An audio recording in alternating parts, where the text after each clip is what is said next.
Welcome back to my channel, everybody. I wanted to go through something that I put together. I have a Harbor Freight lathe, and the lowest RPM speed it goes is 600, so it makes doing clear coats and epoxy coating finishes very difficult. So what I did is I put together a cordless drill.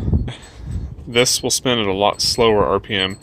Now, I took a 1" by 8 thread per inch bolt and I ground it down to fit into the chuck of the drill, put a couple jam nuts for spacers, and adapted it to the chuck to hold bowls.